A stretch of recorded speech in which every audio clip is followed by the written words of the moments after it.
వ్యవస్థను ప్రజల్లో తీసుకెళ్తామేనండి. ఎవరు ఏదైనా సరే అంతిమ తీర్పు ఇచ్చేది ప్రజలు. వాళ్ళు ఓటు ద్వారా వాళ్ళు చెప్పాల్సింది. దీన్ని ఎలా తీసుకెళ్తామంటారా? పార్టీ పరంగా మా అధినాయకులు ఉన్నారు, అందరూ పెద్దలతో కూర్చుని ఆలోచించి ముందుకు తీసుకెళ్ళటం మా కర్తవ్యం. అంటే ఇప్పుడు మీ మీద ఇంకా ఎక్కువ బాధ్యత ఉందండి. ఎందుకంటే పార్టీలో మీకు ఒక ప్రధాన బాధ్యత కట్టబెట్టి ఇప్పుడు రాజ్యసభకు పంపించినప్పుడు పార్టీ పరంగా మీరు చేయాల్సిన సేవ చాలా ఉంది. అది ఎట్లా నెరవేర్చబోతున్నారు?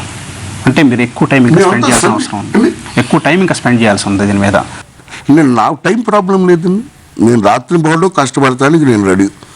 నేను అన్నీ చెప్పా, ఒకటి ఇంట్లో మన అంటే కూడా వచ్చి ఉండాలి. నా రక్తం దారబోయటానికి, నా ప్రాణాలు పోయినా పర్వాలేదు, రక్తం దారబోయటానికి నేను సిద్ధంగా ఉన్నాను. రాష్ట్ర ప్రజలకు న్యాయం చేయాలి.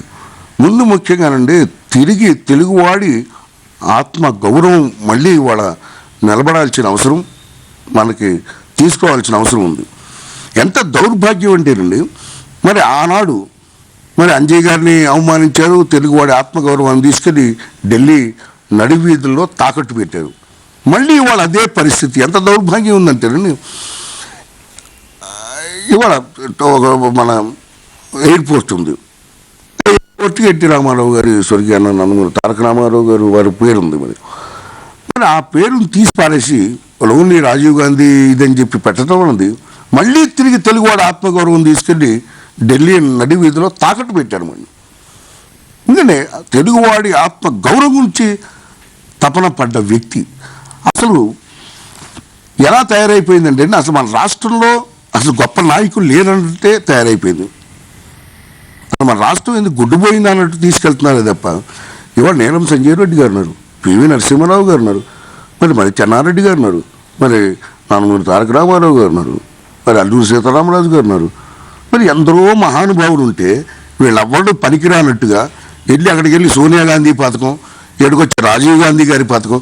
అసలు నేను ఒకటే అడుగుతున్నాను, సోనియా గాంధీ గారు కానీ రాజీవ్ గాంధీ గారు కానీ వీళ్ళందరికీ మన రాష్ట్రానికి ఏం సంబంధం ఉంది? అదొక ఇదండి. మరి అట్టా కాకుండా ఒకసారి గతం కూడా గుర్తు తెచ్చుకోవాలి. మరి ఎక్కడో అసాసినేట్లు జరిగితే అసలు మన తెలుగువాడికి సంబంధం లేదు, మనకి ఇది సంబంధం లేదు. కానీ ఇక్కడ రాష్ట్రాన్ని నాన్ని ఎన్ని ఇళ్ళు తగలబెట్టారు, ఎందరిని వెంటాడారు, ఎందరిని చంపారండి వీళ్ళు. కానీ తెలుగువాడి ఆత్మ గౌరవం తిరిగి తీసుకురావాల్సిన అవసరం ఉంది. ఇది తెలుగువాడి ఆత్మగౌరవం నిలబెట్టాలి, మన ఆత్మగౌరవం మనం తెచ్చుకోవాలి అన్నది ప్రతి ప్రజలు ఆలోచించుకోవాల్సిన, ప్రతి యువ కార్యకర్త, అసలు తెలుగువాడు మన ఆంధ్ర రాష్ట్రంలో పుట్టిన ప్రతి పౌరుడు ఆలోచించుకోవాల్సిన సమయం, తరుణం ఆసన్నమైనది. ఇక ఈ తడవ కనుక చేజార్చుకున్నామా మనం బానిసత్వ బతుకులు బతికే పరిస్థితి కనిపిస్తారు. ఎందుకంటే ఒకప్పుడు బ్రిటిష్ వాళ్ళు పరిపాలన తరివాం, మనం స్వేచ్ఛావాయువులుగా బతుకుతున్నాం మనం. అలాంటి మనం ఇవాళ బానిసత్వ బతుకుల కింద మళ్ళీ తీసుకెళ్తున్నారంటే ఎంత దౌర్భాగ్య పరిస్థితి అండి. అంటే మన రాష్ట్రంలో మొలతాడు కట్టిన మగవాడు లేనట్టుగా ఎక్కడి నుంచో తీసుకొస్తారేమండి. కాబట్టి ఏదైనా సరే నాక చెల్లెళ్ళు, నా ఆనందములు మొత్తం రాష్ట్ర ప్రజల మీద ఉంది ఇప్పుడు బాధ్యత. నా బాధ్యత, నా కర్తవ్యాన్ని నిర్వర్తించడానికి నా ప్రాణమైనా సరే వదులుతానని నేను సిద్ధంగా ఉన్నాను. ప్రతి వాళ్ళు వాళ్ళ కర్తవ్యానికి ప్రజలు వాళ్ళ సంసిద్ధమైన కావాల్సిన తరుణం ఆసన్నమైంది. మానసిక బతుకులు కాదండి. మనం ఎదురు తిరగాల, ఎదురు తిరిగి మనం స్వేచ్ఛా స్వాతంత్రం మనం వాళ్ళు సాధించుకోవాలి. అది చంద్రబాబు నాయుడు గారి సారథ్యంలో మళ్ళీ తెచ్చుకోవాలి. మనం అన్నగారి పాలన తెచ్చుకోవాలి, మళ్ళీ అన్ననాటి పూర్వవైభవం తెచ్చుకోవాలి. అదే నా ఆశ, ఆకాంక్ష, ఇదే నా చివరి కోరికేమో కూడా. అదే చివరి కోరిక అంటే లైఫ్లో ఇంకా వెళ్తూ ఉంటాం, మనం ప్రజల జీవితాన్ని మార్చడానికి మన కృషి మనం చేస్తూ ఉంటాం. అవునండి, ఆ విధంగా చేయాలని కోరుకుందాం. నేను ఒకటేనండి, నన్ను మా అధినాయకులు మేమంతా కూర్చుంటాం, వారు ఏది ఆదేశిస్తారో రాత్రింబవళ్ళు కష్టపడటానికి నేను సిద్ధంగా ఉన్నాను.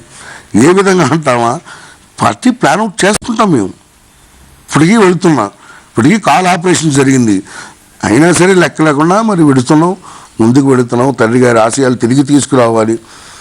మళ్ళీ ప్రజలు ఆనాటి రామన్న రాజ్యాన్ని మళ్ళీ చూడాలని ఉద్దేశంగా మనం వెళ్తుంది.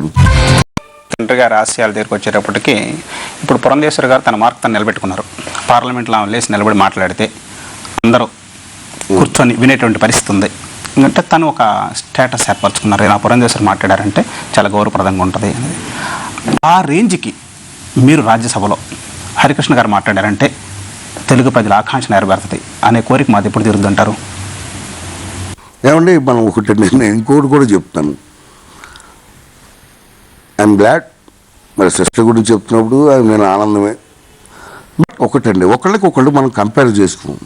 ఇప్పుడు రామారావు గారి ప్రాస, రామారావు గారి భాష, రామారావు గారి యాస, రామారావు గారి కట్టు ప్రపంచంలో ఎవరికి రాదు. కాబట్టి మనం పోయి ఒకరితో పోల్చుకుంటాం అనవసరం. మనకున్నది పరిధిలో మనం ఎంతవరకు తీసుకోగలుగుతున్నాము అన్నది మనం ఆలోచించాలి. కానీ ఇది కాంపిటేటివ్ కాదు కదా, న్యాయం గురించి పోరాటం.